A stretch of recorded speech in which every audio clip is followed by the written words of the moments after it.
ही कहा है भारतः। भारत ही क्यों भैया? अरे संपूर्ण जब ब्रह्मांड भगवान का ही शरीर है, या संपूर्ण ब्रह्मांड संपूर्ण संसार, तो भगवान भारत में ही क्यों आते हैं? ये अवतार सिर्फ भारत की भूमि में ही क्यों होते हैं? अरे कभी अमेरिका आदि में भी और इन और देशों में भी तो हुए ना परमात्मा के अवतार। और बाकी जो अवतार सुनने में आते हैं वहां के वहां भी भगवान हुए हैं, तो ऐसा कोई इतिहास आदि पुराण आदियों में तो कोई वर्णन है नहीं, इसलिए हम तो नहीं मानते। कुछ अज्ञानी लोग, कुछ लोभ के वश में आजकल संसार में जो कुछ चक्र चल रहा है उसके चलते कुछ लोग मानते भी हैं कि हाँ वो भगवान हैं भी।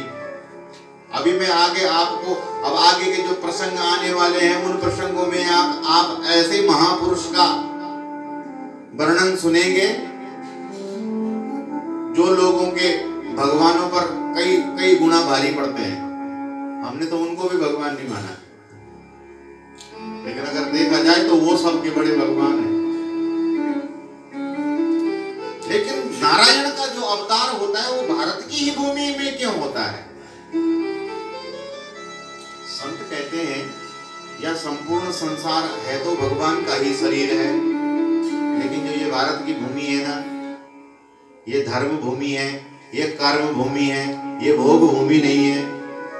इस भूमि में हमारा सौभाग्य है, उस प्रत्येक प्राणी का सौभाग्य है, सिर्फ मनुष्य का ही नहीं, उन जीव जंतुओं का भी सौभाग्य है जिनको इस भारत भूमि पर जन्म मिला है, इस भारत की धरती पर। क्योंकि यह भोग की भूमि नहीं है भैया, ये योग की भूमि है, ये कर्म की भूमि है। धर्म क्षेत्रे कुरुक्षेत्रे मम वेता सुयुत्सवा माम का पांडवाश्चैवा किम कुर्वत संजय। श्रीमद् भगवत गीता भगवान गोविंद कहां से शुरू कर रहे हैं? बोले धर्म क्षेत्रे कुरुक्षेत्रे, धर्म का जो क्षेत्र है और कर्म की जो भूमि है, ऐसे क्षेत्र में माम का पांडवश्चैवा, अधर्मी और धर्मी दोनों के बीच में किम कुर्वत, क्या किया उन दोनों ने? यही मैंने कल सुनाया था ना, यहाँ पाप और पुण्य का दोनों का हिसाब है भैया। इसलिए ये धर्म की भूमि है और कर्म की भूमि है, और भगवान के विराट शरीर में ये हृदय है। ये भगवान की भारत की जो भूमि है ये हृदय है। अब हमारा शरीर है, अगर हमारे हाथ में कोई रोग हो जाए या कोई बात हो जाए तो बड़ी सी बड़ी बात ये क्या हो जाएगी, वो अंग अगर काटना भी पड़ जाए तब भी प्राणी जीवित तो रह सकता है। अगर उंगली कट भी जाती है तो प्राणी जीवित, पैर कट जाता है तो जीवित तो रह सकता है। लेकिन अगर किसी के हार्ट में प्रॉब्लम हो जाए, अगर किसी के हृदय की गति ही रुक जाए, या हृदय में कोई असाध्य रोग बैठ जाए, तो हृदय के बिना तो कोई जी नहीं सकता है।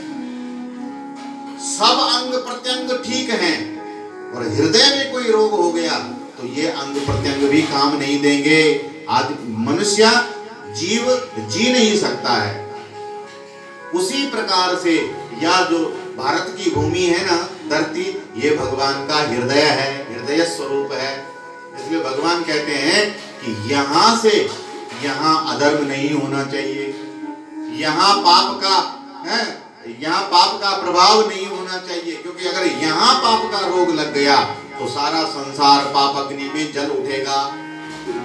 इसलिए भगवान इसी भारत की भूमि पर जन्म अवतार धारण करते हैं। तो शौनक आदि ऋषि कहते हैं कि जब भगवान अपनी लीला का संवर्धन करके स्वधाम गमन कर जाते हैं तो धर्मम कम शरणम गतः, तो धर्म किसकी शरण में जाता है? तब ये धर्म किसकी शरण ग्रहण करता होगा? ऐसा करके ऐसा 6 प्रश्न शौनक आदि ऋषियों ने करे हैं, और इन 6 प्रश्नों के उत्तर में, जवाब में सारी श्रीमद् भागवत महापुराण की महाराज बखान कर गए। इन्हीं 6 प्रश्नों के ही जवाब में सारी श्रीमद् भागवत की कथा है। व्यासोवाच, व्यासी भगवान कहते हैं, इति संप्रसन्न संहृष्टो विप्राणां रोमहर्षणि प्रतिपूज्य वचस्तेषां प्रवक्तो मुपचक्रमे। ऐसा प्रश्न करने पर जो है तो तब जब रोमहर्षण के पुत्र भगवान सूत जी महाराज से ऐसे प्रश्न करे तो तब जाकर के जो है तो रोमहर्षण जी के पुत्र को याद आया। फिर कहने लगे, अच्छा महाराज आपने बहुत अच्छे प्रश्न करे हैं, किंतु हम थोड़ा अपने अब हम थोड़ा सा अपने गुरुदेव भगवान का स्मरण कर लें और उसके बाद तुम्हारे प्रश्नों का जवाब देते हैं। हम थोड़ा अपने गुरुदेव भगवान का स्मरण कर लेते हैं। गुरुदेव कौन? सुखदेव जी महाराज। तो सुखदेव जी महाराज का स्मरण करने लग गए। यम प्रव्रजंत मनोपैत अपैत कृत्यम द्वैपायनो विरह कातर आजुहावा पुत्रेति तन्मयतया तरवो विनेदु कम सर्वभूत हृदयम मुनिमानतोस्मि। ये जो सुखदेव जी भगवान हैं, जन्म लेते ही जो अप्रव्रजंत हो गए थे, बीतराग संत हैं, बीतराग संत हैं। भागवत जी में तो एक ही श्लोक में है वर्णन, लेकिन सुखदेव जी का जो जीवन वर्णन है, जन्म का जो वर्णन है, जब वेदव्यास भगवान ने चार वेद को 4 भागों में व्यास कर दिया, महापुराण पंचम वेद की, महाभारत पंचम वेद की रचना करी, 17 पुराणों की रचना कर डाली, तब भी हृदय को संतोष न हुआ तो तब श्रीमद् भागवत की रचना करी। अब ऐसा अमूल्य धन जब पाया है, कमाया है, तो हर बाप की एक इच्छा होती है कि मेरी जो या अमूल्य संपत्ति है ये मैं अपने ही पुत्र को सौंपूं, अपने ही पुत्र को दूं। लेकिन वेदव्यास भगवान के घर में तो पुत्र ही नहीं है। माता अरणी के गर्भ से अभी तक कोई संतान पैदा नहीं हुई है। इसलिए बोले मैं इस अमूल्य मणि को, भागवत रूपी मणि को किसको दूं, किसको पढ़ाऊं, किसको दूं मैं या बहुमूल्य धन। इसलिए ऐसी कामना करने लग गए कि हे भगवान भोलेनाथ, कि तुम त्रिभुवन गुरु वेद बखाना।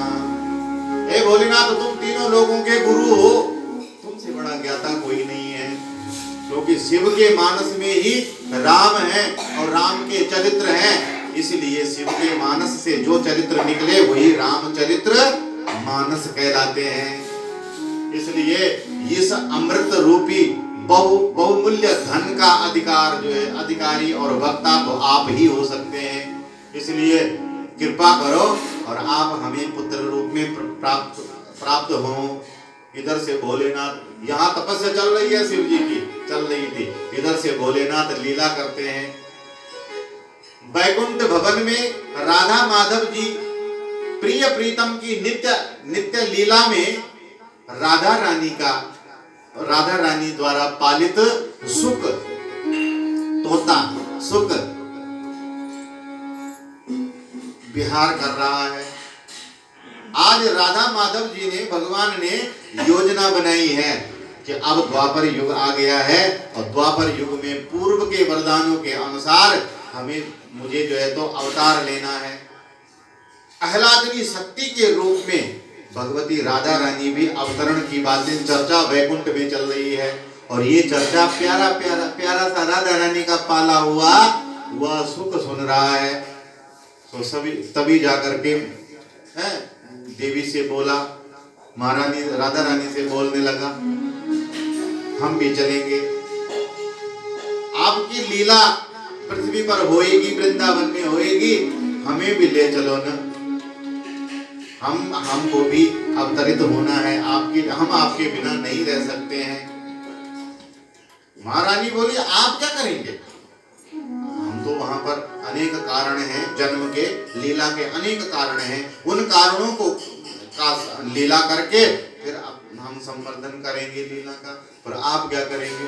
बोले, महाराज आप अनेक प्यारी प्यारी लीलाएं करेंगे और मैं उन लीलाओं का बखान करूंगा।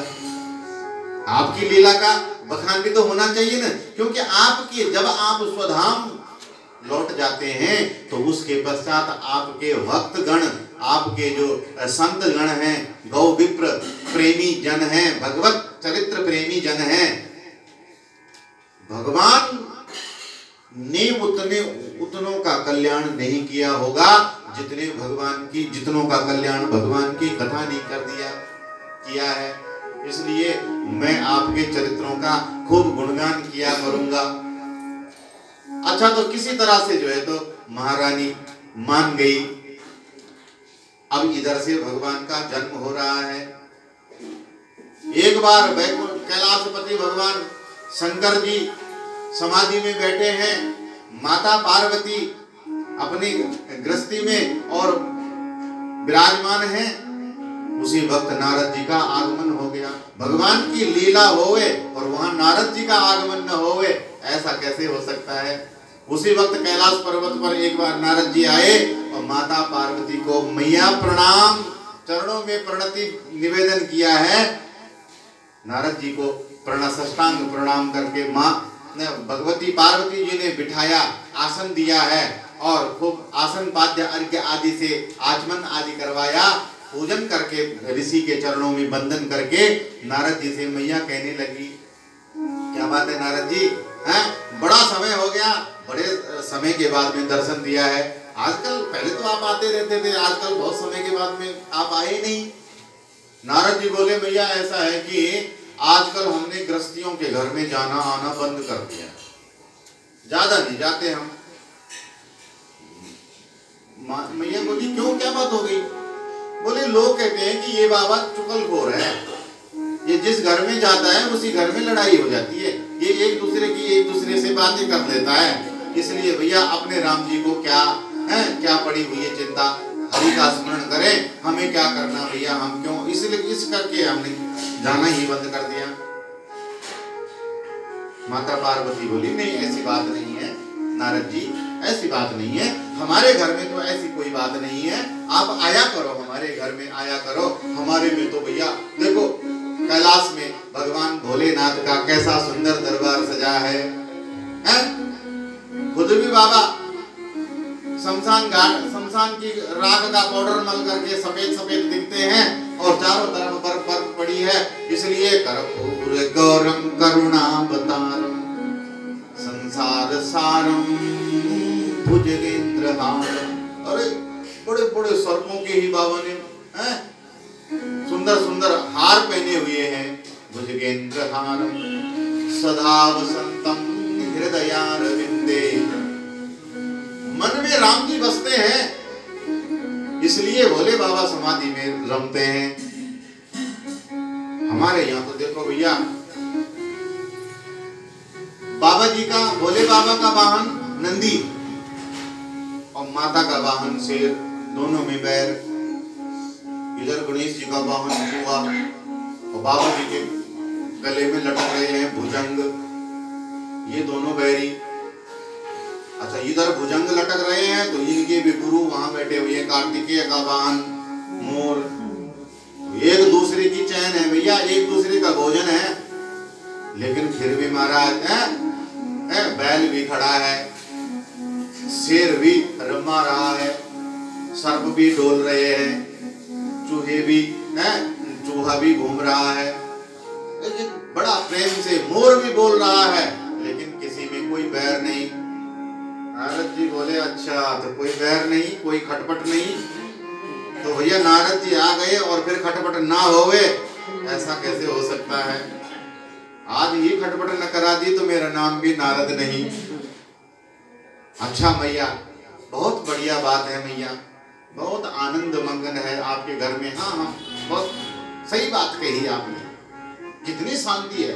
अच्छा बाबा देखो तो बाबा कैसे समाधि में बैठे हैं, और देखो कैसे बाबा ने मुंड की माला धारण करी। अच्छा भैया, इस बात पर एक बात याद आई। हाँ बोलो। बोलो, ये बाबा जी के गले में जो मुंडों की माला है, हमें तो आज तक नहीं समझ आई कि ये किसके मुंड है, पर आप तो हैं प्रियतमा है भगवान भोलेनाथ की, आपको जरूर बताया होगा कि ये किसके मुंड है। तो बताओ ना भैया, ये किसके मुंड है। अब मैया ने माथे पे जोर दिया, बोले किसके मुंडे? ऐसा तो मैंने भी कभी नहीं पूछा, ऐसा तो मैंने भी कभी नहीं पूछा। नारद जी बोले आपने नहीं पूछा, पर पति का तो धर्म बनता है बताना, पत्नी से कुछ छुपाना नहीं चाहिए। तो ये तो 7 फेरे होते हैं तो 7 वचन में है भैया, वचन कुछ भी छुपाना नहीं है पत्नी से। इसलिए भैया कुछ भी छुपाना, भोले बाबा ने आपसे जरूर बताया होगा मैया, आप मेरे से झूठ बोल रही है। अरे बोले नारद जी नहीं बताया है। अब माता ठनका और माता तो ऐसा ही सोचने लग गई। इधर से नारद जी समझ गए और मन में सोचने लग गए कि अपने राम जी का काम तो हो गया, अब हम किस कहते हैं, कहीं ये ना हो कि भोले बाबा की समाधि खुल जाए और सो बाबा जी को क्रोध आ जाए तो भैया एक आंख और भी है, कहीं वो खुल गई तो अपने राम जी को देने के लेने पड़ जाएंगे। इसलिए अच्छा मैया अब हम विदा चाहते हैं। चरण वंदना करके नारद जी जाने लगे और जैसे नारद जी कैलाश पर्वत से निकले वैसे ही भोले बाबा की समाधि खुल गई और नारद जी को पीछे से शंकर भगवान ने जाते हुए देखा। शंकर भगवान ने कहा नारद जी आए थे, मिले भी नहीं, बिना मिले चले गए। चलो कहीं जल्दी में होंगे, नारद जी हैं, ज्यादा क्षण तो टिक नहीं पाते हैं, इसलिए जल्दी में होंगे, चले गए। इतने में माता पार्वती कुटिया से बाहर आई और भगवान शंकर के चरणों में बैठ करके कहने लगी, बोले बाबा स्वामी जी आप तो बड़े ही कपटी निकले। बोले क्या बात हो गई देवी? बोले आपने तो कहा था कि मैं विश्वास का ही साक्षात रूप हूँ। भवानी शंकरो वंदे श्रद्धा विश्वास रूपिणा। भवानी श्रद्धा का रूप है और शंकर विश्वास का रूप है। शंकर ही तो विश्वास है, पर आपने मेरे साथ ये विश्वासघात क्यों किया महाराज? बोले देवी क्या बात है, आप स्पष्ट सच कुछ मुझे बताओगी, क्या बात है? बोले महाराज आपके गले में जो ये मुंडों की माला पड़ी हुई है, आपने कभी मेरे को बताया नहीं कि ये किसकी मुंडों की माला है। शिव जी समझ गए, अच्छा तो नारद जी आए थे, इसीलिए आए थे बाबा, ठीक है, कुछ न कुछ तो चिंगारी डाल के ही गए होंगे। अरे बोले देवी इसमें गुस्सा होने की कोई बात नहीं है, आपने भी तो कभी नहीं पूछा, आपने भी तो कभी नहीं पूछा मेरे को, इसलिए अच्छा तो महाराज मैं अब पूछती हूँ, अब तो बता दो ये आपके गले में किसकी मुंडों की माला है? अरे बोले इतना ज्यादा चिंता करने की कोई जरूरत नहीं, ये आपके ही मुंडों की माला है। मेरे मुंडों की माला? बोले हाँ, मतलब मैं इतने बार मर चुकी हूँ, इतने बार मैं मर चुकी हूँ? बोले हाँ, मैं आपसे इतना प्रेम करता हूँ कि जब भी आप शरीर छोड़ती है मैं उस मुंड को ही धारण कर लेता हूँ, और जितनी बार आप मरी है उतने शरीरों के मुंड मैंने माला बना करके पहने हुए हैं। बोले तब तो आप कपटी नहीं, आप महाकपटी निकले। अरे हम इतने बार मर रहे हैं, मरते जा रहे हैं, और भैया तुम इतने मुंडों की इतने बार मर गए कि मुंडों की माला ही बन गई, इतने मोती पिरो दिए तुमने, और भैया तुम एक भी बार नहीं मरे हैं। तुमने ऐसा कौन सा अमृत पी रखा है भैया कि तुम यहाँ अमरनाथ बने बैठे हैं, कभी मरते ही नहीं हो, और हमें ही मरने जन्म मरण के चक्कर में हमें भी मुक्त होना है बाबा, मुझे भी मुक्त होना है। बोले नाथ, भगवान शंकर बोले देवी हमने तो और कोई अमृत स्पेशल विशेष अमृत नहीं पिया हुआ है, लेकिन अपने राम जी सदा हरि कथा स्मरण करते हैं, राम नाम का अमृत पिया तो महाराज कभी मरती ही नहीं है, मुझे भी पिलाओ ना। बोले बाबा हमें भी पिलाओ, मुझे भी पिलाओ। बोले देवी बड़े सावधानी से, अमृत है बड़े सावधानी से पीना पड़ेगा, जो बोलोगी वही करूंगा। बोले जाओ संपूर्ण अमरनाथ के पर्वत से संपूर्ण जीव जगत को वहां से हटा दो। जो भगवान भोलेनाथ ने अपना डमरू बजाया सारे जीव जंतु वहां से भाग गए, और राधा रानी का वो सुख तोता अभी एक छोटे से अंडे में, क्योंकि यहाँ भगवान की लीला होनी है तो वो अवतरित हो रहा है, एक छोटे से अंडा सा में ही अभी विराजमान है वह तोता सुखदेव जी महाराज, वो वही विराजमान है अभी तक। भगवान शंकर बोले एक बार देख के आओ देवी, कोई होना नहीं चाहिए। माता ने सारा जंगल छान मारा, कुछ नहीं, एक अंडा दिखा, वह अंडा। और माता ने सोचा कि ये तो अभी जो पैदा ही नहीं हुआ, ये क्या बिगाड़ेगा, ये क्या अमर कथा सुनेगा भैया। इसलिए वहीं आसन लगा करके भोले बाबा ने भागवत की कथा प्रारंभ कर डाली। बोले देवी एक शर्त है, मैं कथा सुनाता जाऊंगा और तुम जो है तो समर्थन करती जाओगी, हुंकारा भरते रहोगी। वो कहानी कथा सुनाते हैं ना, तो दूसरा ऐसा हुआ था, ऐसा हुआ था, अच्छा तो हूँ तुम करते रहोगे। देवी बोले ठीक है। अब जो ही भागवत की कथा हुई शुरू, सो हुंकारा भरती रही। प्रथम स्कंद से शुरू हुई और दसम स्कंद आ गया। दसम स्कंद पूर्वार्ध और उत्तरार्ध दो भागों में है, इसलिए दोनों दसम। तब तक तो भगवान की रसीली रसीली चमकीली चमकीली कथा चलती रही, सो मैया सुनती रही। और जैसा ही एकादश स्कंद प्रारंभ हुआ, एकादश और द्वादश स्कंद में भैया वेदांत पूरा कूट कूट के भरा हुआ है। ऐसे तो होता कथा में, जब थोड़ा ज्यादा वेदांत सुनाने लग जाओ तो श्रोताओं को नींद आने लग जाती है। अरे पंडित जी क्या क्या सुना रहे हैं, न जाने भैया, अपने तो ऊपर निकलता है। तो देवी को भी नींद आ गई। 11वें स्कंद में, एक स्कंद से 11 स्कंद तक की कथा अंडे में ही वो सुख भी सुनता रहा। और सुनते सुनते अमृत कथामृत के प्रभाव से अंडा फूट पड़ा। अंडा से छोटा सा सुख निकला और वह सुख देवी के पास में बैठ करके वह तोता, और वह भी, अच्छा तोता राम जी की ये खासियत बहुत होती है, उसको जैसा देखेगा जैसा सुनेगा वैसा ही करने लग जाता है। वह देवी से हूँ सुनता रहा, इसलिए वो भी करने लग गया हूँ। अब भोले बाबा, देवी के तो इधर खराटे बजने लग गए और इधर भोले बाबा कथा सुना रहे हैं। सो तोता ने देखा कि अब ये हूँ नहीं कर रही है, इसलिए अब मैं करता हूँ, और वो हुंकारा भरने लगा। भगवान भोलेनाथ के नेत्र बंद हैं और राम जी में रमण कर रहे, भगवान की कथा सुना रहे। जैसे 12वें स्कंद की कथा खत्म हुई, सो ही भगवान भोलेनाथ ने जोर से जयकार लगाया, बोले श्रीमद् भागवत महापुराण की जय। जैसे जयकारा लगाया तो मैया की नींद टूटी, और जैसे ही मैया की नींद टूटी, सो बोली क्या हुआ महाराज, हो गई कथा खत्म? शंकर भगवान बोले हो गई कथा खत्म मतलब? अरे आपने नहीं सुनी? अरे बोले महाराज 10वें स्कंद तक का तो मैंने सुनी, पर उसके बाद मुझे नींद आ गई। अरे तो तुम्हें नींद आ गई, पर ये हुंकारा कौन भर रहा था भैया? जो भगवान भोलेनाथ ने देखा, सो बोले वैसे ही देखा, वहां पर एक छोटा सा तोता। भगवान शंकर ने बोला अच्छा ये रट्टू है। तोता का एक और नाम है रट्टू, जैसा रटाओ वैसा ही रट देता है। अरे बोले ये भागवत रूपी अमृत है, अरे इस रट्टू को सुना दिया, ये रटता रटता संसार में बांटने लग जाएगा। आजकल ऐसा ही तो हो रहा है ना, इसने रट रुट करके बता देना, सारे संसार में बांट देना है। इसलिए भैया इसने चोरी करी है, मेरी कथा की चोरी करी है। इसलिए भगवान ने जो अपना त्रिशूल उस तोते के पीछे फेंका, तो आगे आगे तोता राम जी और पीछे पीछे भोले बाबा त्रिशूल लेकर के उसके पीछे। इधर तो शंकर भगवान की वेद व्यास जी तपस्या कर रहे हैं कि हे भोलेनाथ, मेरे घर में भागवत रुपया धन देने के लिए कोई पुत्र नहीं है। सो वो तोता भागता भागता भागता भागता बद्रिकाश्रम में पहुंच गया। बद्रीनाथ से आगे जाकर के सौम्यप्रास सरस्वती नदी के किनारे पर भगवान वेद व्यास जी की कुटिया है। माता अरणी रजो मासिक धर्म से रजो निवृत्त होकर के स्नान और सिर ना करके और बैठी हुई थी। सो जैसे ही वह उड़ता उड़ता वहां पहुंचा, सो माता को वेद व्यास जी की पत्नी को उबासी आई।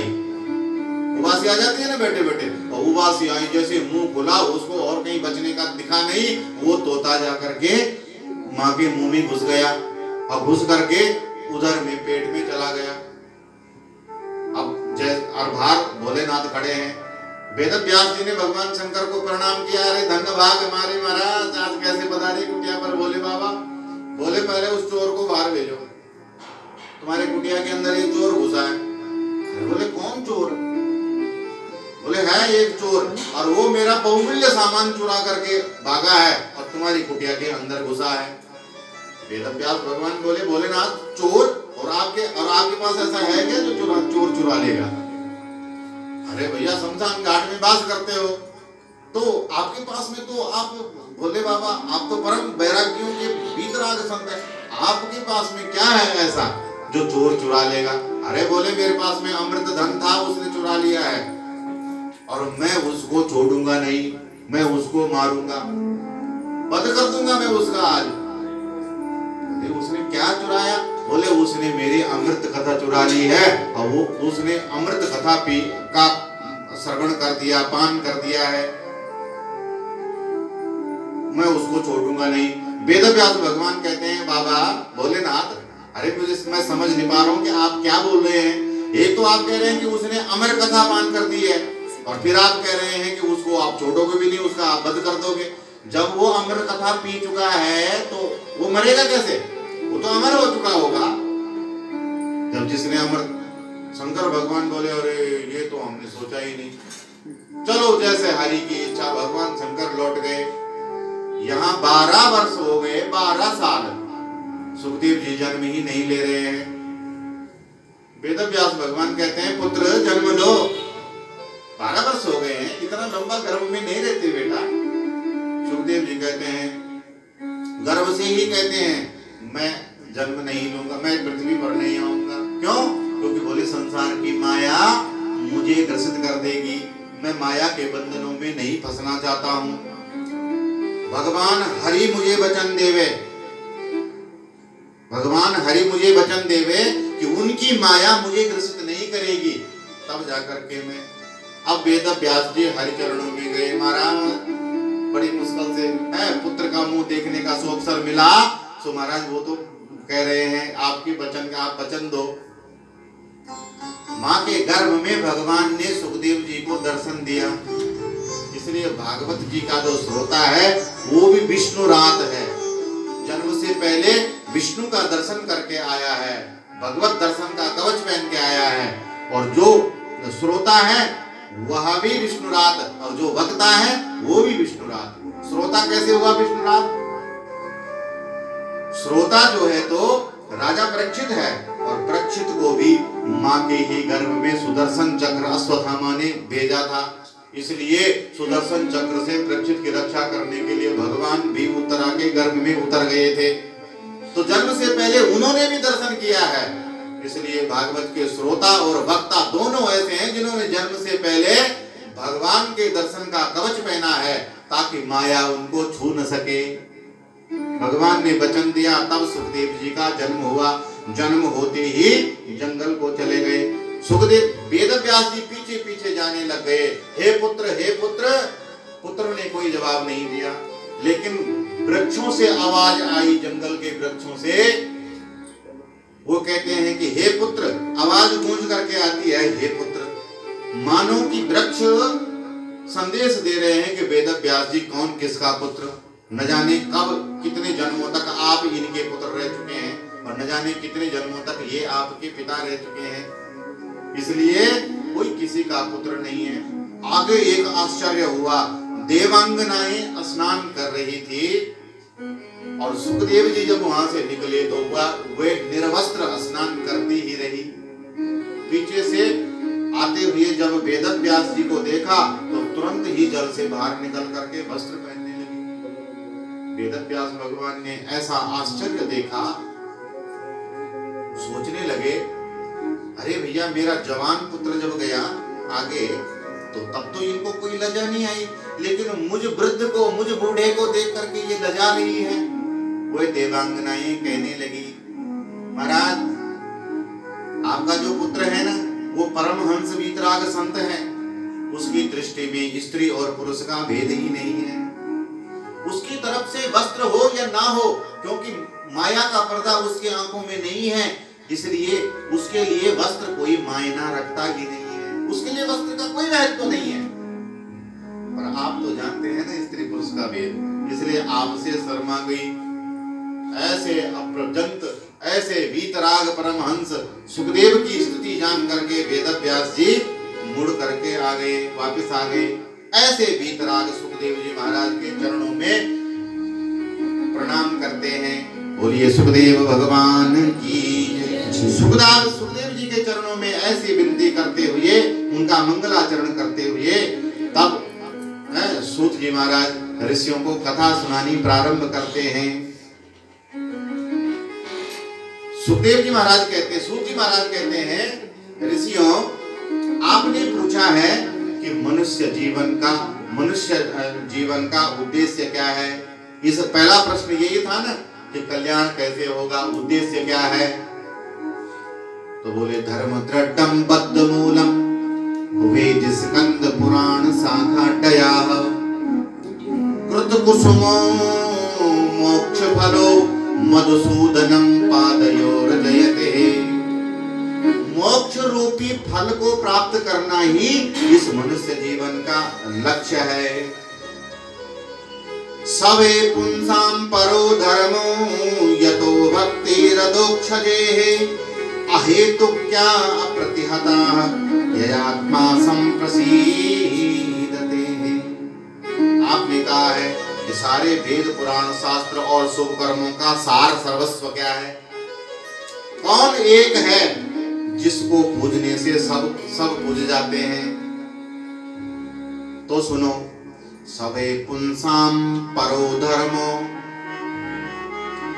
संपूर्ण शुभ कर्मों की प्रणति संपूर्ण जीवन में, समझ रहे हो आप लोग? इस जीवन में हम जो कुछ भी शुभ करते हैं, उस शुभ की परिणति यानी उस शुभ का फल क्या है?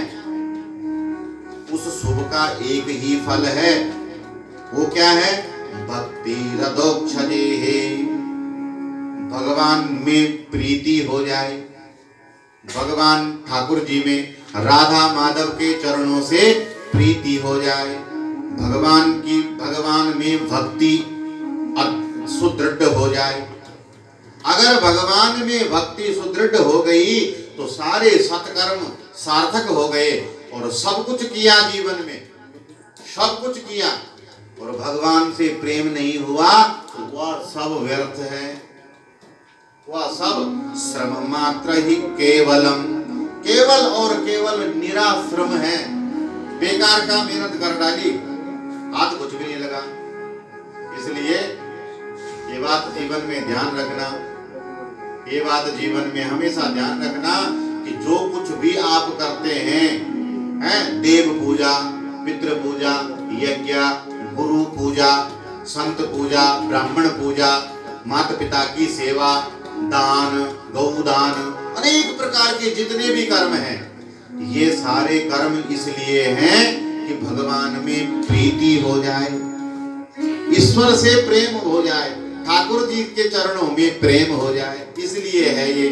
और सब कुछ किया और ठाकुर जी के चरणों में प्रेम नहीं हुआ और जीवन वैसा ही चलता रहा है, क्योंकि जीवन सुधरता नहीं है ना भैया इतने आसानी से, इतने आसानी से। इस जीवन की ऐसी ही विलक्षण गति है महाराज, इस जीवन की ऐसी ही विलक्षण गति है। इस प्रकार से सुखदेव जी महाराज कहने लगे हैं कि ठहरी नहीं ये उम्र भी, ठहरी नहीं ये उम्र भी, और चलती चली गई, ठहरी नहीं ये उम्र भी, ढलती चली गई, आदत पुरानी लीक पे, आदत पुरानी लीक पे, चलती चली गई, ठहरे नहीं ये उम्र भी।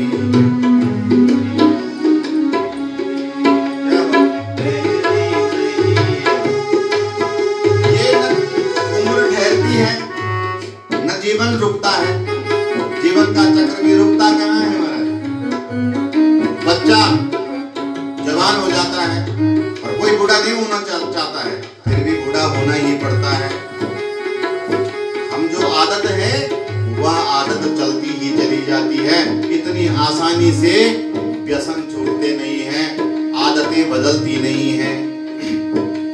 आदत पुरानी लीक पे, आदत पुरानी लीक पे चलती चली गई,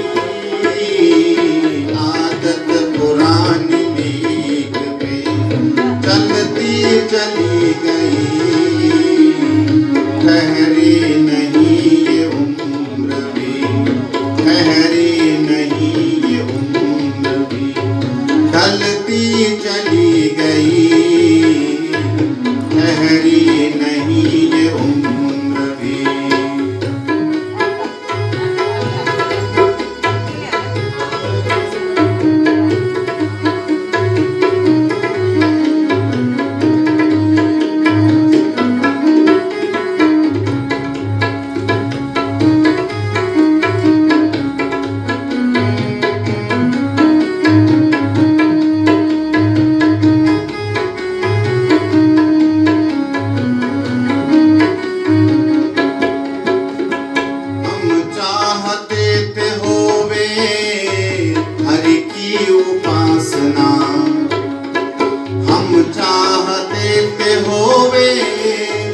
हरि की उपासना हम चाहते थे होवे, हरि की उपासना हम चाहते थे होवे, हरि की उपासना। दिन रात मगर वासना, दिन रात मगर वासना छलती चली गई, दिन रात मगर वासना छलती चली गई। आदत पुरानी लीक पे, आदत पुरानी लीक पे चलती चली गई, आदत पुरानी लीक पे चलती चली गई, आदत पुरानी लीक पे।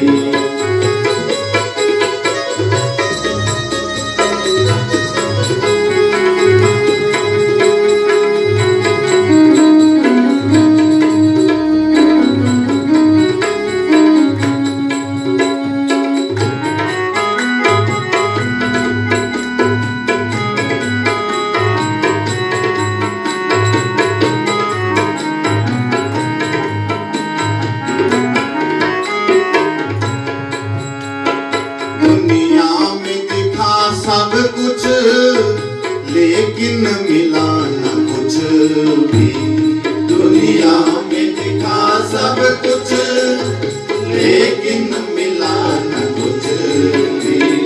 बेबस जवानी हाथ भी, बेबस जवानी हाथ भी मलती चली गई, बेबस जवानी हाथ मलती चली गई।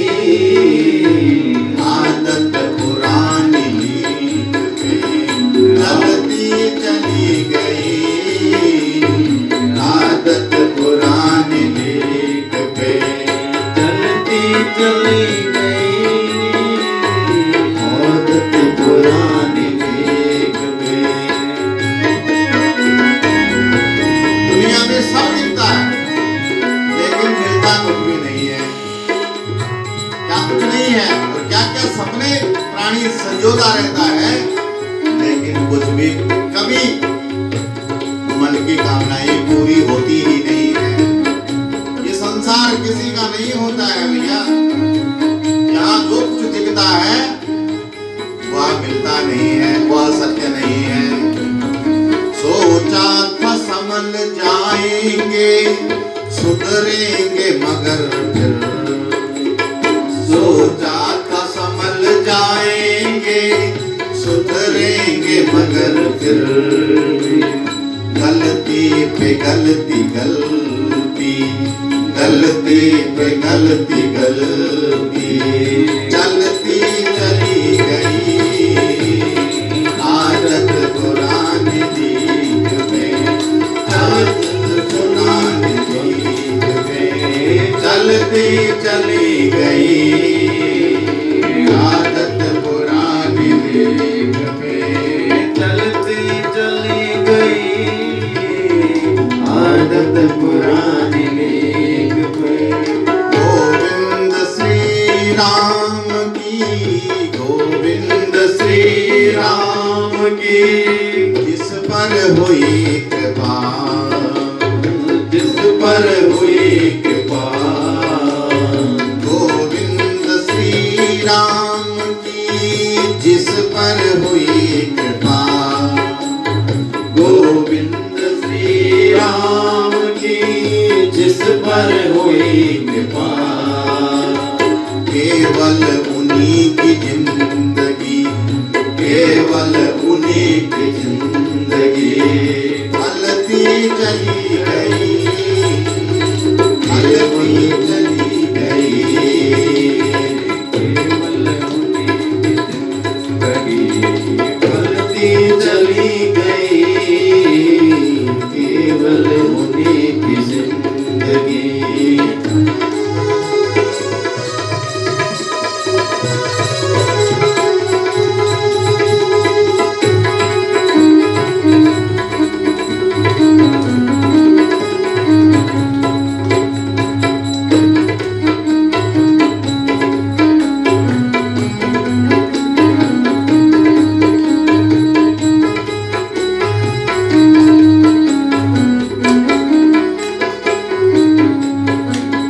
राधे गोविंद गोपाल, राधा माधवा, जय राधे कृष्ण गोविंद गोपाल, राधे माधवा, राधा कृष्ण गोविंद गोपाल, राधे माधवा। श्री राधे कृष्ण गोविंद गोपाल, राधे माधवा। गोपाल राधे माधवा, गोपाल राधे माधवा, गोपाल राधे माधवा, गोपाल राधे माधवा। जय राधे कृष्ण गोविंद गोपाल, राधे माधवा। जय राधे कृष्ण गोविंद गोपाल, राधे माधवा।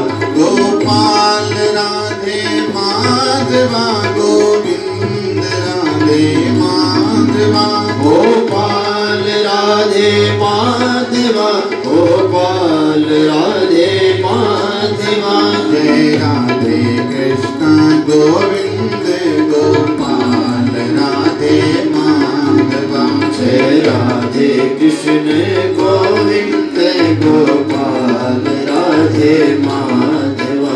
जय राधे कृष्ण गोविंद गोपाल, राधे माधवा। जय राधे कृष्ण गोविंद गोपाल, राधे माधवा। गोपाल राधे माधवा, गोपाल राधे माधवा। गोविंद राधे माधवा, गोपाल राधे माधवा। गोविंद राधे माधवा। राधा माधव भगवान की, सुखदेव जी महाराज की। दुनिया में दिखा सब कुछ, लेकिन मिला न कुछ भी। हम चाहते थे होवे हरि की उपासना। चाहते थे, हर एक चाहता है। मन में बड़ी बात है, बड़ी बात जो है तो आता है मन में कि हम भी भगवान का उपासना करें, परमात्मा का पूजन करना चाहिए। प्रत्येक प्राणी के हृदय में ये बात आती है, लेकिन मगर वासना, पर वासनाओं का क्या करें? आशा तृष्णाएं, इंद्रियों की वासना इतनी बढ़ी हुई है कि ये तृष्णाएं ही प्राणी को जीवन पर्यंत छलती रहती है। आदत पुरानी लीक पे, पटरी पे आदत छूटती ही नहीं है। चलती चली गई, चलती ही चली जाए तक भगवत शरणागति और सत्संग न मिले तब तक मन को बदलना बहुत ही मुश्किल है। मन बदलता नहीं है। इसलिए महाराज धर्मस्यापवर्गस्य नार्थो य कल्पते नार्थस्य धर्मे कंत कामो लाभाय हि स्मृताः वसुदेव वासुदेवे भगवती भक्ति योगा प्रयोजिता जनयत्यासु वैराग्यम ज्ञानम च यद हेतुकम। मतलब राम नाम एक अक्षर है, बाकी साधन सब शून्य। अक्षर में सब शून्य मिले, सब संख्या 10 गुण्य। देखो राम नाम ही परमात्मा ही वो एक अक्षर है, एक का अंक है। बाकी हमारा साधन तो सब शून्य है। लेकिन अगर एक के आगे वो शून्य लगा दी जाए, एक अंक है उसके आगे शून्य लगाओ तो साधन सब 10 गुण्य 10 गुना हो जाता है। शून्य लग गई तो सीधा 10 नहीं हो गया, एक शून्य और लगा दो, कितना हो गया 100। 10 का 10 गुना कितना होता है 100। एक शून्य और लगा दो और 10 गुना कर लो 1000। एक शून्य और लगा दो और 10 गुना और कर लो लाख, करोड़, अरब, शंख। शून्य लगाते जाओगे और वो 10 गुना बढ़ता ही चला जाएगा। कब? जब आगे एक खड़ा है। अच्छा ये सारे शून्य जितने भी हैं, अब इनके मन में अहंकार आ गया और ये सारे शून्य सोचने लगे कि भैया देखो हमारी इतनी संख्या है, हम इतने ज्यादा हैं कि आज हम करोड़ों में हैं। हमारे सामने किसी की क्या औकात है, हमारे सामने किसी की क्या है? और आगे का वो जो एक अंक है वो बुरा मान गया, उससे प्रीति हटी, प्रभु से प्रीति हटी तो जीवन में दुर्घटना घटी। कौन सी दुर्घटना? बोले जन्म जन्म पुनरपि जननम पुनरपि मरणम। भैया कुकर सुकर के अनेक योनियों में गोता खाता फिरेगा, 84 का चक्कर फंदा पड़ जाएगा। इसलिए एक अंक से प्रीति हटी, शून्यों को अभिमान हो गया तो एक अंक बोला भैया तुम ही बड़े बाप की बेटा, हमारी कोई आवश्यकता नहीं है तुम्हें। और वो एक आगे से निकल गया, चला गया। अब क्या बचा? 10 या 12 शून्य, चाहे 100 शून्य क्यों ना लगा दो, शून्य ही तो है। एक आगे से हट गया तो क्या बचता है? सिर्फ और सिर्फ शून्य ही रह जाता है। इसलिए एक है तो हमारे शून्य भी 10 गुना है। और एक राम का, एक भगवान से प्रीति नहीं है तो जीवन में किया हुआ सारा कुछ शून्य ही है, बेकार ही है। लाखों की शादी करी और बेटी का विवाह किया, लाखों खर्च करे, सारे उत्सव बढ़िया करे, लेकिन बेटी की मनसा पूछी ही नहीं। अब बेटी की प्रीति, बेटी का प्रेम अगर दूल्हा से हुआ ही नहीं तो सब बेकार है। सारा लाखों का खर्चा सब बेकार है। क्यों? क्योंकि बोले जो दूल्हा है मुख्य उद्देश्य तो उसको पाना है, उसको पाने के लिए हो रहा है ये सारा प्रपंच। ऐसा कभी देखा आपने कि 1 लाख की 10 लाख का पैलेस बुक किया हुआ है और 10 लाख के पैलेस में खाना पीना सब चल रहा है और पूछा कोई कि भैया क्या हो रहा है? बोले शादी। तो दूल्हा कौन है? बोले उसका पता नहीं, वो हमें कुछ नहीं पता, हम तो शादी कर रहे हैं। अब बताओ क्या सोचेगा वो सामने वाला कि भैया ये कितने घनघोर अज्ञानी लोग हैं। अरे जिस शादी में दूल्हा ही नहीं है वो कैसी शादी हो सकती है? किसको ब्याह हो गई बेटी? दूल्हा तो चाहिए। उसी प्रकार से जीवन के बहुत प्रपंच चल रहे हैं, लेकिन जीवन का लक्ष्य क्या है? बोले वो पता नहीं। तो ये सारे प्रपंच किस लिए भैया जब तुम्हें वही पता नहीं है? और वो क्या है लक्ष्य? भगवान से प्रीति हो जाना। उसी प्रकार से भगवान से प्रीति होने पर सारा शादी का सारा खर्चा सार्थक हो जाता है, सफल हो जाता है। अगर प्रिय बेटी और दुल्हा का प्रीति बन गई और दोनों प्रसन्न हुए। बेटी कौन? ये जीव आत्मा, और दूल्हा कौन? वो परमात्मा। संसार में जितने भी है ना, जितने भी, सबका मिलन आत्मा का ही होता है, शरीर का नहीं। समझ रहे हैं आप? तो पति तो वो परमेश्वर ही है। ये तो संसार के पति तो संसार के शरीर के पति हैं। ये वैसे ही फिर रहे हैं पति बन करके। वास्तविक पति तो केवल और केवल ब्रह्म परमात्मा है, और बाकी सारे के सारे तो श्रीमती है, नहीं है? क्योंकि मृत्यु के बाद शरीर के साथ में जाओगे नहीं, आत्मा जाएगी। अच्छा, आत्मा होती है कि होता है? आत्मा क्या है? होती कि होता? होती है ना। अच्छा, आदमी की आत्मा होता है और स्त्री की आत्मा होती है, ऐसा होता है? आदमी हो चाहे औरत हो, आत्मा तो सबकी होती ही है ना। अच्छा, परमात्मा होता है कि होती है? परमात्मा होता है। होता मतलब पुरुष लिंग, और होती मतलब स्त्रीलिंग।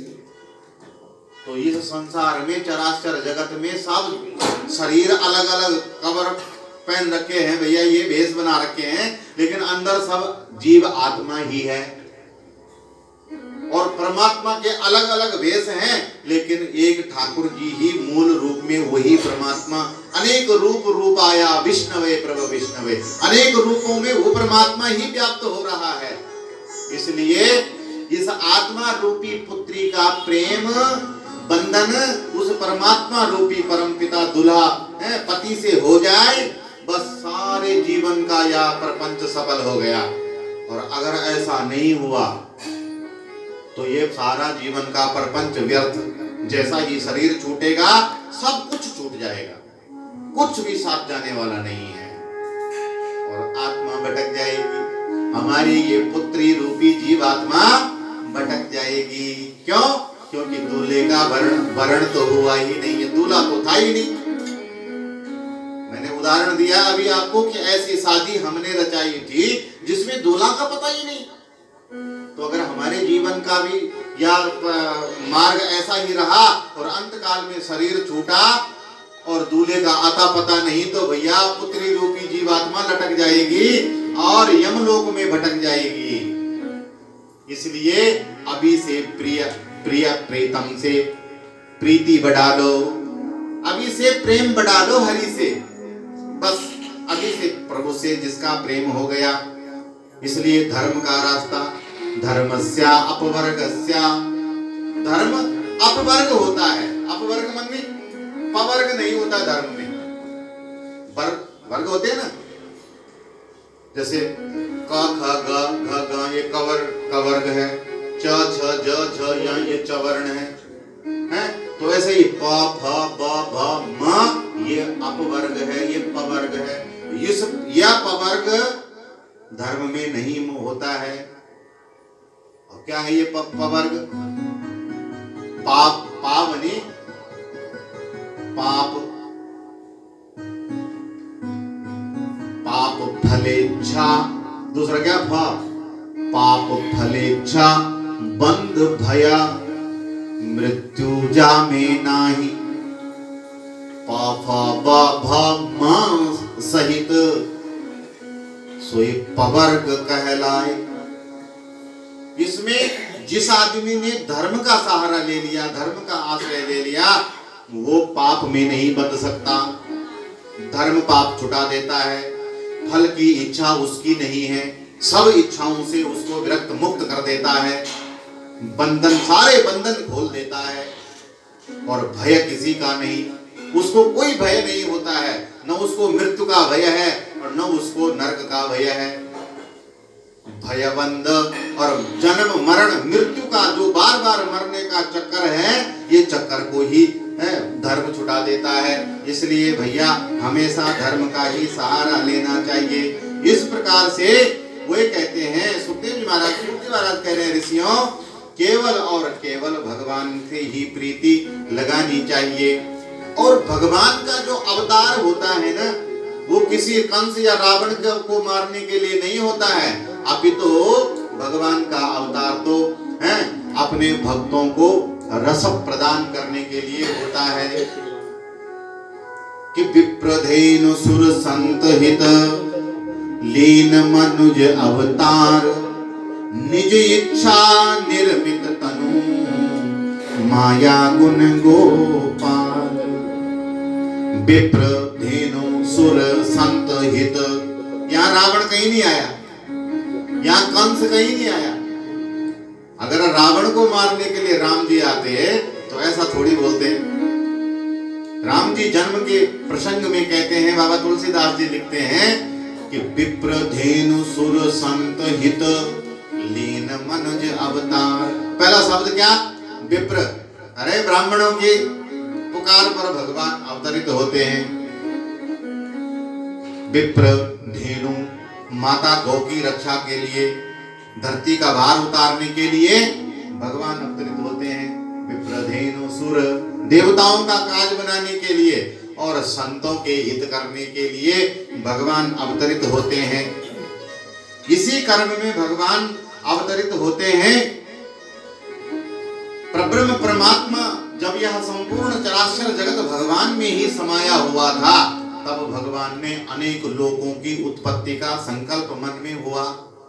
संकल्प होते ही भगवान काम पुरुष रूप में भगवान की नाभि से, नारायण की नाभि से एक दिव्य कमल प्रकट हुआ और उस कमल पर ब्रह्म जी पैदा हो गए। चारों दिशाओं में देखा कि मैं कहां से प्रकट हुआ, तो चारों सिर बन गए, चार मुख निकल आए। तपस्या करने देखा कि मैं किसने पैदा किया और मुझे क्या आज्ञा है। एक पानी की बूंद कमल की पंखुड़ियों से पानी में गिरी जल में, तो तप की आवाज आई। सोचा कि तप की आज्ञा है, तप करना चाहिए, इसलिए ब्रह्म जी तपस्या में चले गए। तप में भगवान वैकुंठपति नारायण के दर्शन हुए और भगवान ने ब्रह्म जी को आज्ञा करी कि तुम्हें पैदा करने वाला मैं ही हूं। अब तुम चराचर जगत का निर्माण करो, तुम ब्रह्म हो, सृष्टि रच करता हो। तुम बोले महाराज मुझे इतना ज्ञान नहीं है, मैं चराचर जगत का निर्माण कैसे कर सकता हूं? और अगर मैंने कहीं कर भी दिया तो क्या मैं अपनी ही किए गए उस जगत के मोह में नहीं पड़ जाऊं, माया के मोह में फंस जाऊंगा, अहंकार से ग्रसित हो जाऊंगा, इसलिए मुझे कुछ ज्ञान दो। तब भगवान ने 4 श्लोकों में ब्रह्म जी को ज्ञान दिया। वे 4 श्लोक ही चतुश्लोकी भागवत कहलाते हैं। यह प्रसंग आगे भी आएगा। 2 बार चतुश्लोकी का वर्णन है, इसलिए मैं यहीं पर आपको चतुश्लोकी का वर्णन सुना देता हूँ। अहम में वासमेवक्रे नान्यद यद सत सत परम। पहला श्लोक। पश्चाद हम यदि तच्च यो वशिष्येति सोऽस्म्यहम्। ब्रह्म जी तुम्हें पैदा करने वाला मैं ही हूं, तुमसे पहले भी मैं ही था, जब यह चराचर जगत नहीं था तब भी मैं ही था, और ये अब मुझसे ही प्रकट हुआ है, और ये सब मुझ में ही समा जाएगा और फिर मैं ही रह जाऊंगा। पश्चात हम यदि तच्च यो वशिष्येति सोऽस्म्यहम्। अच्छा ये जानो तुम कि ऋतेर्तम यदि प्रतीयेत न प्रतीयेत चात्मना तद विद्यादात्मनो माया यथा वासो यथा तमः। तुम कोई अहम में और मोह से ग्रसित नहीं होंगे जब ये जानोगे कि संपूर्ण चराचर जगत के कण कण में वो परमात्मा ही विराजमान है। ऐसे चतुश्लोकी का दिव्य ज्ञान भगवान ने दिया और ब्रह्म जी ने तब सृष्टि की रचना करने लगे। पहले मानस पुत्र हुए ब्रह्म के, 4 पुत्रों ने जन्म लिया, सनक, सनंदन, सनातन और सनत कुमार। चारों भैया ने प्रणाम करके कहा हमें क्या आज्ञा है पितामह? बोले सृष्टि की रचना करो। वे चारों भैया बोले हमको इस जंजाल में नहीं पड़ना है, हम तो भगवान का भजन करेंगे। बद्रीनाथ जी में बैठ करके चले गए, छिन्न मना होकर के। फिर जो है तो भगवान का ये कुमार सर्ग का अवतार कहलाता है। उसके पश्चात में भगवान ने जब हिरण्याक्ष ने या पृथ्वी को रसातल में खींच करके ले गया था, तो पृथ्वी का उद्धार करने के लिए सूकर का रूप धारण किया, बराह रूप धारण किया। वह भगवान का बराह अवतार हुआ। बोलिए बराह भगवान की। बराह रूप में भगवान ने जन्म लिया। तीसरे अवतार में भगवान ब्रह्म जी के मानस पुत्र के रूप में नारद रूप में ही प्रकट हुए। बोलिए नारद भगवान की। ये भगवान का तीसरा। चौथे अवतार में भगवान नर नारायण के रूप में अवतरित होकर के बद्रीनाथ जी में आज भी साक्षात विद्यमान हैं और निरंतर तप कर रहे हैं। उन्हीं के तप के फलस्वरूप इस कलकाल में भी यह धरती टिकी हुई है महाराज। वही नर नारायण रूपी भगवान वहां बद्रीनाथ जी में। और पांचवें अवतार में सिद्धों के स्वामी माता देवहूति माता देवहूति के गर्भ से भगवान ने कपिल रूप में अवतार धारण किया। कपिल मुनि का अवतार धारण हुआ। बोले कपिल देव भगवान की। छठे में भगवान दत्तात्रेय अवतार लेकर के प्रकट हुए। बोले दत्तात्रेय भगवान की। सातवें बार भगवान रुचि प्रजापति जी के पत्नी आकुति के गर्भ से यज्ञ के रूप में प्रकट हुए हैं। दक्षिणा और यज्ञ। दक्षिणा साक्षात माता लक्ष्मी का रूप होता है और यज्ञ साक्षात हरि का रूप होता है। ये दोनों रूपों में भगवान ने अवतरण किया और लक्ष्मी ने भगवान का ही वर्ण कर दिया और वह पुनः लक्ष्मी भगवान को ही प्राप्त हो गई।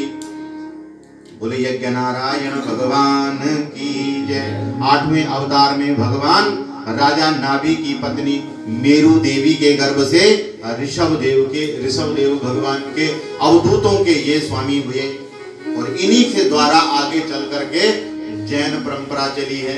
जैन वंश चला, परंपरा आदि अनुयायी हुए जो, उन्हीं के द्वारा यह परंपरा चली है। तो भगवान का आठवां अवतार ऋषभ देव भगवान के रूप में हुआ है। बोलिए ऋषभ देव भगवान की जय। नौवें अवतार में इस धरती के उद्धार के लिए और समस्त औषधियों का दोहन करने के लिए राजा पृथु के रूप में भगवान अवतरित हुए। पृथु महाराज की।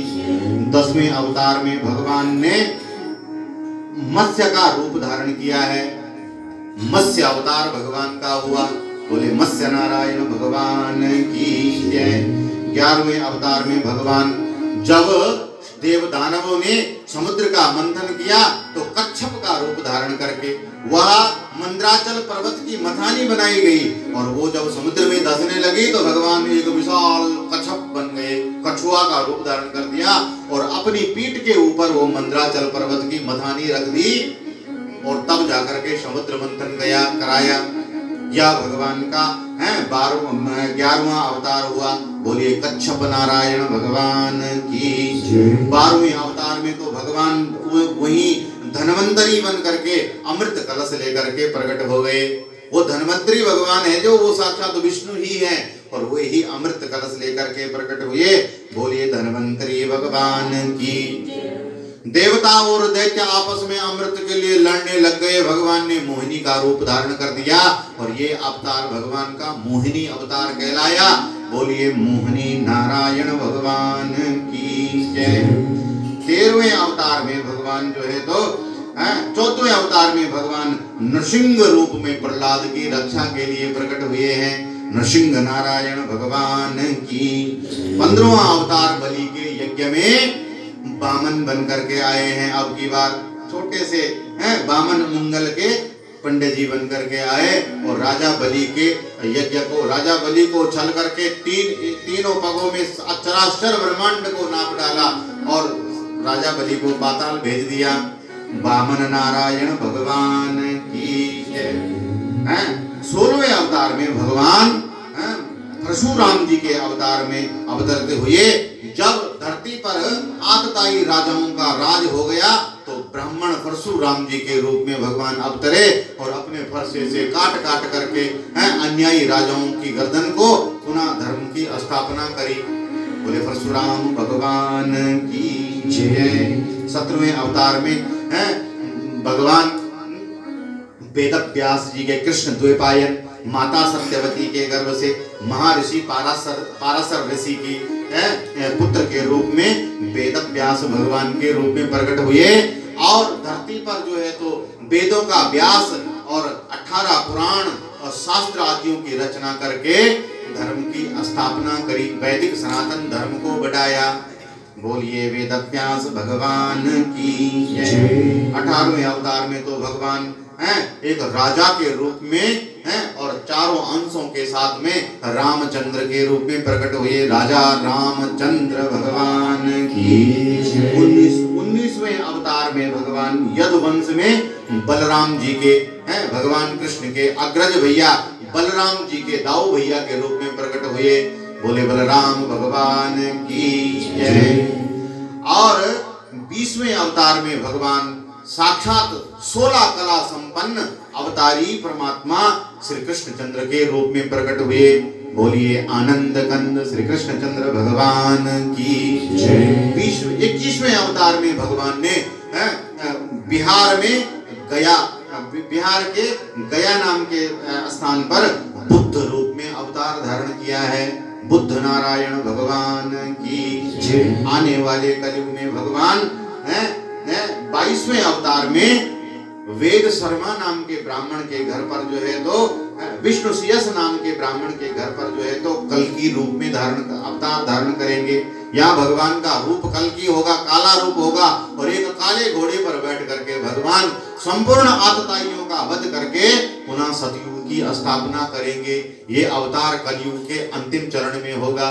कल्कि नारायण भगवान की 23वां अवतार भगवान का हंस अवतार है और 24वां अवतार में भगवान ने हयग्रीव नाम का अवतार धारण किया है। इस प्रकार से 24 अवतार भगवान के हुए हैं। सूत जी कहते हैं, सोनकादि ऋषि पूछते हैं महाराज ये जो श्रीमद् भागवत महापुराण की कथा है ये वेद व्यास जी ने किस युग में और किस उद्देश्य से क्यों रचना करी थी? कृपा पूर्वक हमारा मन भरता नहीं है भगवान की कथा सुनने से, इसलिए आप हमें विस्तृत वर्णन करो। सूत जी महाराज कहते हैं, ऋषियों इस चतुर्युगी के द्वापर युग में पराशर ऋषि के द्वारा माता सत्यवती के गर्भ से कृष्ण द्वैपायन भगवान वेद व्यास जी का जन्म हुआ। ये साक्षात भगवान श्री विष्णु के ही अंशावतार थे। और वेद व्यास जी ने देखा है, क्या देखा कि आगे आने वाला कलयुग है और कलयुग में अनेक प्रकार से धर्म की गलानी हो जाएगी, लोगों की उम्र घट जाएगी, लोगों की बुद्धि मलिन हो जाएगी, धर्म कर्म करना आसान नहीं होगा। अरे भैया पंचअग्नि कोई क्या तपेगा, पंचअग्नि कोई क्या तपेगा, 2 घंटा 1 घंटा का जप नहीं बन पाता जीवन में, जब तक नहीं बन पाता है जीवन में। और कोई योग यज्ञ हमसे कहाँ हो पाता है, समय कहाँ है आजकल किसी के पास में, न समय है और न सामर्थ्य है। सामर्थ्य भी इतनी नहीं है शरीरों में कि बड़े बड़े योग यज्ञों का परिश्रम झेल सके। इसलिए वेद व्यास जी ने समझ लिया एक ही वेद बड़े विशाल थे, इसलिए वेद व्यास जी ने वेदों के 4 विभाग कर दिए, ऋग्वेद, यजुर्वेद, सामवेद, अथर्ववेद। 4 वेदों को विभागों सहित और उपवेदों आदियों में इसका व्यास कर दिया। इसलिए भगवान का नाम वेदों का व्यास किया, इसलिए वेद व्यास हो गया। व्यास का मतलब होता है विस्तार, तो विस्तार किया इसलिए नाम वेद व्यास हो गया। व्यास किया और फिर भी जाना कि वेदों पर स्त्री और शूद्र आदि जातियों का अधिकार नहीं है, इसलिए वो वंचित न रहे तो 5वां पंचम वेद महाभारत की रचना करी। उसके पश्चात सुंदर सुंदर भगवान के अनेक लीला अनुवादों का वर्णन करते हुए 17 पुराणों की रचना कर डाली। और उसके पश्चात भगवान सरस्वती नदी के किनारे बैठे हुए मुंह लटका करके वेद व्यास जी चिंता में असंतोष है मन में और चिंतातुर होकर के बैठे हुए हैं। और जब ऐसी चिंता है तो उसी समय नारद जी का आगमन हुआ।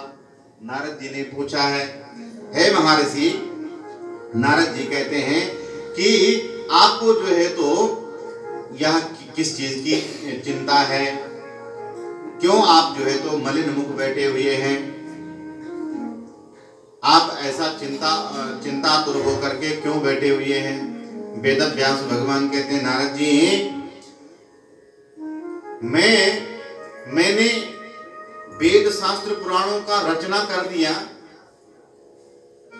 लेकिन मेरे मन को अभी भी संतोष नहीं है। जो एक काम करके जब हम कोई काम करते हैं ना, और उस काम को जब हम सफलता पूर्वक सफल हो जाता है वो काम, तो बड़ा संतोष मिल जाता है कि हाँ भाई मैंने ये काम किया और ये काम ईमानदारी से सफल हो गया है। तो एक संतोष जो मन में होता है, व्यास जी कहते हैं कि मेरे मन में वह संतोष क्यों नहीं हो रहा है, मेरे मन में जो है तो वह संतोष की प्रवृत्ति क्यों नहीं हो रही है। नारद जी कहते हैं, महाराज आपने क्यों नहीं हो रहा है वो हम बताते हैं। नारद जी कहने लगे, पाराशर्य महाभाग भवता कश्चिदात्मनः परितुष्यन्ति शरीराणि आत्मा मानस एव चाह।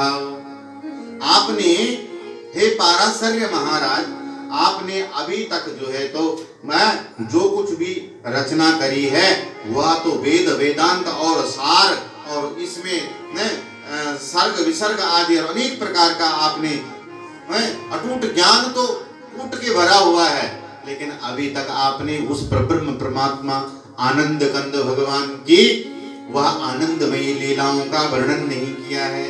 जब तक आप जो है तो भगवान की भली भांति परमात्मा के भगवान श्री कृष्ण के निर्मल यश का गान नहीं करेंगे, तब तक आत्मा को शांति प्राप्त नहीं होएगी।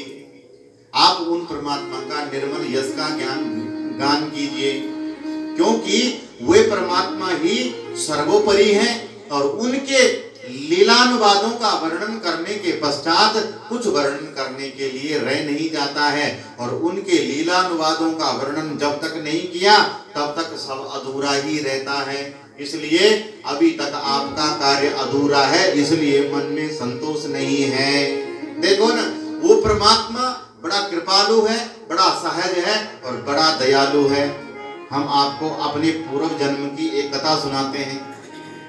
नारद जी कह रहे हैं, व्यास जी, अहम पुरातीत भवेत् भवम मुने दास्यास्तु कस्याश्चन वेदवादिनां निरूपितो बालक एव योगिनां शुश्रूषणे प्रावृषि निर्वेक्षताम्। मैं पूर्व जन्म में ब्राह्मणों की एक दासी का पुत्र था। पूर्व जन्म में मेरी माँ ब्राह्मणों की सेवा करती थी। मेरी माँ काम करने वाली दासी थी और मैं उसका इकलौता पुत्र था। एक बार जो है तो हमारे नगर में कुछ संत आए, कुछ ब्राह्मण आए चतुर्मास्य करने के लिए, चतुर्मास्य व्रत धारण करके, और चतुर्मास में वो वहां पर विराजे और उन ब्राह्मणों की सेवा करने की जिम्मेवारी मेरी माँ की थी। उन ब्राह्मणों की सेवा करना, भोजन बनाना, साफ सफाइया, वस्त्र आदि, इस चीज की जिम्मेवारी मेरी माँ को मिली, प्राप्त हुई।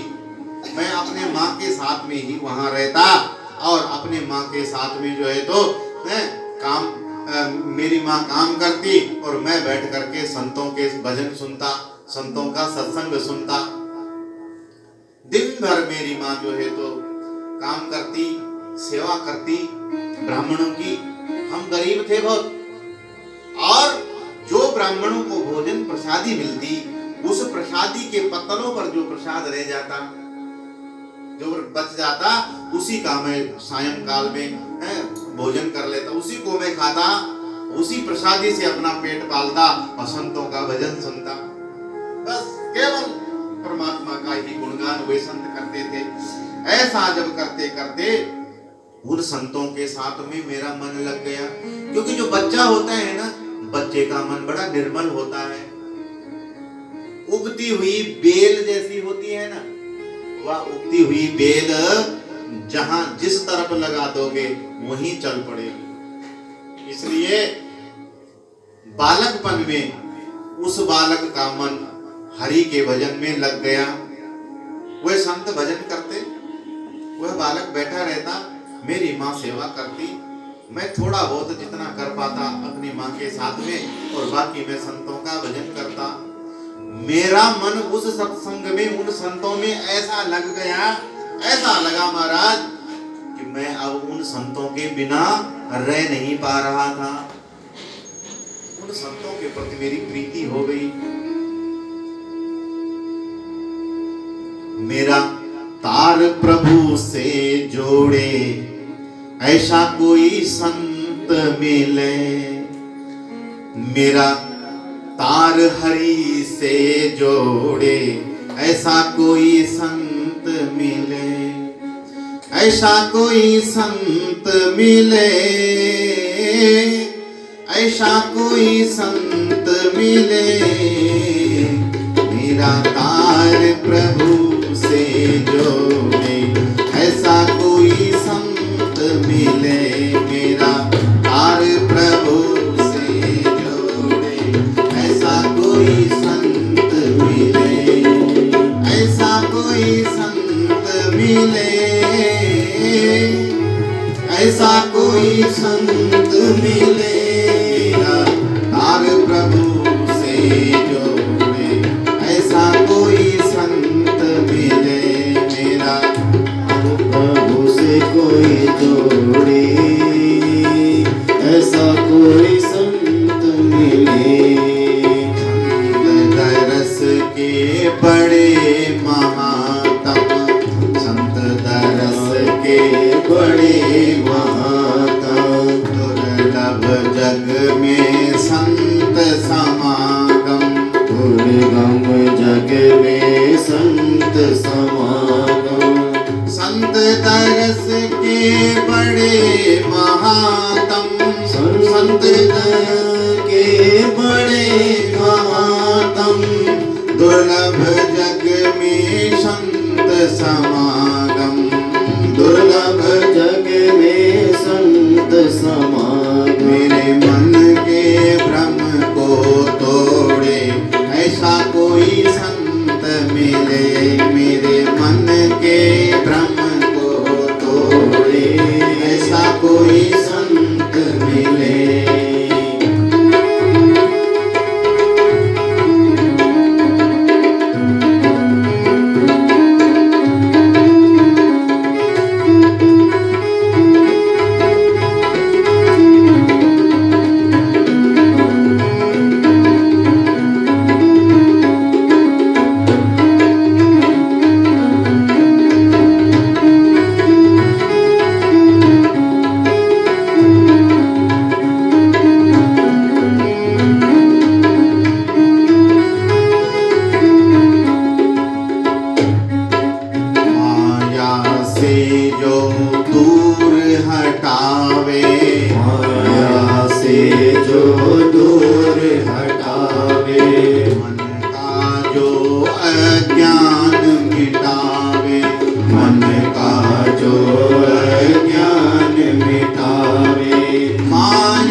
सद्गुण दे दे कोई, ऐसा कोई संत मिले, ऐसा कोई संत मिले, ऐसा कोई संत मिले, ऐसा कोई संत मिले, ऐसा कोई संत मिले, मेरा तार प्रभु से जोड़े ऐसा कोई संत मिले, मेरा तार प्रभु से कोई जोड़े, ऐसा कोई संत मिले, ऐसा कोई संत मिले। संत समागम बड़ा दुर्लभ है महाराज। ऐसा कोई संत मिले जो भगवान तक पहुंचा दे, भगवान से मिला दे, ऐसे संत की संसार में बड़ी महात्म्य है। ऐसा भाग्य से मिल पाते हैं ऐसे सदगुरु भगवान। इसलिए नारद जी को मिले हैं, चतुर्मास्य पूरा हुआ और वे संत एक स्थान पर टिकते कहाँ हैं महाराज। संतों का चतुर्मास से समाप्त हुआ और जाने लगे। जब मेरे को पता चला, नारद जी कह रहे हैं, वो बालक को जब पता चला कि संत आज जा रहे हैं और यहाँ से चले जाएंगे और फिर न जाने कब मिले, अब के बिछुड़े ना मिले, न जाने कब मिलेंगे, मिलेंगे भी कि नहीं मिलेंगे, ऐसा जान करके मेरे मन में बड़ा क्षोभ हो गया, बड़ा दुख हो गया मेरे मन में। और मैंने निश्चय किया कि मैं इन संतों के बिना अब रह नहीं सकता हूँ, इसलिए इन्हीं के साथ चले जाऊंगा। और पीछे पीछे लग गया। मुझे आता देख करके संतों ने रोका।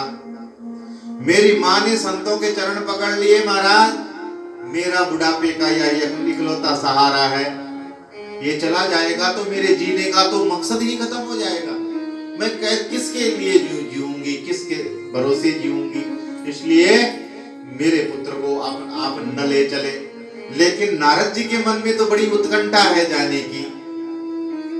वे संत कहते हैं, बेटा अभी तुम्हारी उम्र कम है, तुम छोटे हो, लेकिन हम तुम्हें एक बात कहते हैं, तुम्हारे हृदय में जो भगवत लालसा पैदा हुई है इसको बनाए रखना, जीवन पर्यंत इसको बनाए रखना।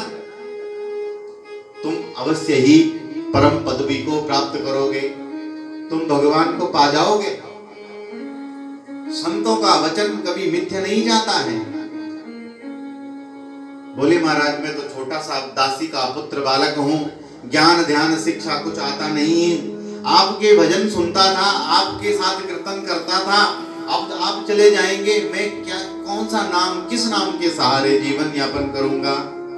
वे कहते हैं, पुत्र नमो भगवते तुभ्यं वासुदेवाय धीमहि प्रद्युम्नाय निरुद्धाय नमः संकर्षणाय च।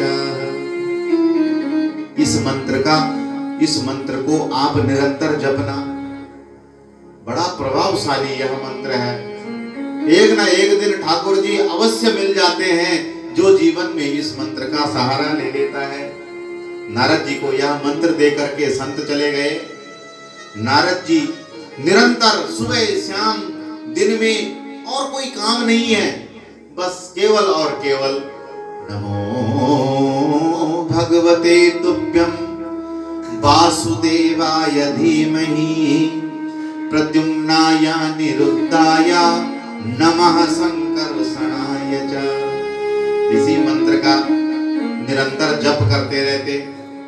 माँ को बड़ी चिंता होने लगी कि कहीं ये जो है तो मेरा बेटा बाबा बैरागी न बन जाए। अरे मैं तो चाहती हूँ कि यहाँ जैसे ही थोड़ा बड़ा होवे और फिर रुणक जुणक करके छम छम करती हुई पैजनिया बजाती हुई बहू घर में डोले। सोई माँ की इच्छा पूरी हो जाती है, बेटा ब्याह दूं, बहू घर में आ जावे तो मेरा परिवार भी पूरा हो जाएगा, फिर मेरा क्या भरोसा। लेकिन ये तो निरंतर जो सुबह शाम ये भजन में ही लगा रहता है, इसका संसार के प्रति तो अनुराग ही नहीं है। नारद जी कहते हैं, महाराज वेदव्यास जी, क्या है कि मेरा तो मन लगता ही संसार में नहीं था, मुझे तो भगवान की प्राप्ति की इतनी उत्कंठा हो गई कि मुझे अब अपने माँ भी बंधन लगने लगी। मुझे अपनी माँ भी बंधन लगने लगती थी। मैं चाहता था कि मैं कब इन जिम्मेवारियों से निवृत्त हूँ और कब मैं निरंतर एकांत में जाकर के भगवान का भजन करूं, ऐसा मुझे लगता था। लेकिन होई है वही जो राम रचि राखा, कौकर तर्क बड़ा वही साखा। ऐ प्राणी, तू क्यों तर्क कुतर्क करता है? वही होता है जो राम ने रचा हुआ है, भगवान की जो रचना है वो होके ही रहेगी। इसलिए तैकदा निर्गतां गेहा हुहन्ति दुहन्ति निशिगां पतिः सर्पो दशत्पदा पृष्टा कृपणां कालजो उदितः। एक बार क्या हुआ, रात सायं के समय में, अंधेरे अंधेरे के समय में मेरी माँ गौ दोहने के लिए गई, गौ का दूध निकालने के लिए, गौ दोहने के लिए गई। रास्ते में सांप पड़ा हुआ था, माँ को दिखाई नहीं दिया, माँ को रास्ते में बैठा हुआ ब्याल दिखाई नहीं दिया। सांप के ऊपर पैर आ गया, सांप ने दंश मार दिया, माँ की मृत्यु हो गई। नारद जी कहते हैं मेरी माँ की मृत्यु हो गई। लोगों ने आकर के मुझे बताया कि सर्प दंश से तेरी माँ की मृत्यु हो गई है। तदा तद मीसस्या भक्तानां समवीक्षताः अनुग्रहं मन्यमानं प्रतिष्ठं दिशमुत्तरा। वैसे भी मेरे जीवन का कोई सार तो था ही नहीं। एक माँ थी, अब माँ को सर्पदंश से मृत्यु हो गई है, और तो मेरे जीवन का कोई मकसद था भी नहीं। एक वही मंत्र जो संतों ने दिया, आज उसी मंत्र का मेरे को सहारा था। केवल यही सोचता था कि मुझे शायद परमात्मा मुझे मिलेंगे, ऐसी ही मेरी लालसा थी। और यह सोचने लग गया कि चलो ये भी भगवान का ही अनुग्रह है, भगवान जो करते हैं वो भला ही करते हैं। कोई शोक नहीं, कोई हर्ष नहीं, न कोई द्वंद है। नारद उस बालक के मन में उत्तर दिशा की ओर चल पड़ा। उत्तर दिशा की ओर चलता चलता यमुना तट पर आया, आचमन किया है, और आचमन करके एकांत जंगल में गया है, और उस जंगल में ध्यानावस्थित होकर के नमो भगवते तुभ्यं वासुदेवाय धीमहि प्रद्युम्नाय निरुद्धाय नमो संकर्षणाय च। निरंतर एकांत जंगल में मंत्र जप चालू कर दिया बालक ने। और एकाएक क्या हुआ, मैं नेत्र बंद करा हुआ और मन में भगवान की वह झांकी टटोल रहा था, क्योंकि मैंने तो भगवान देखे ही नहीं, दर्शन नहीं करे, इसलिए मैं तो टटोल रहा था कि भगवान है कैसे। मंत्र जप रहा, एकाएक आकाश से दिव्य तेज का पुंज चमका, और भगवान ने मुझे एक अपनी मोहनी मूर्ति, सांवली सांवली छवि का दर्शन कराया। जैसे ही मेरे हृदय में ऐसी दिव्य झांकी भगवान का दर्शन मैंने किया, वो एक क्षण के बाद में ही वह मोहनी मूर्ति भगवान पुनः हट गए, छंट गए, अंतर ध्यान हो गए, और मैं तड़प पड़ा। वो दर्शन करने के लिए मैं पुनः जो है तो तड़पने लग गया। मेरे मन की उत्कंठा, तड़पन और भी बढ़ गई। तब आकाशवाणी हुई कि ए बालक, इस जन्म में तुम्हारे पुण्य इतने नहीं हैं, मुझे पा नहीं पाओगे। इस जन्म में तो तुम मुझे प्राप्त नहीं कर सकते हो, लेकिन मूर्छयित्वा हरि कथाम गमनायश्च कराम्यहम्। लेकिन तुम ऐसा काम करना कि निरंतर ऐसे ही भगवत प्राप्ति की लालसा मन में जगाए रखना, तुम्हारा कल्याण होगा, मैं तुम्हें अवश्य ही प्राप्त होऊंगा। वह अंतिम मनवंतर चल रहा था। नारद जी कहते हैं अब तो मेरे मन में मृत्यु की उत्कंठा जागने लगी।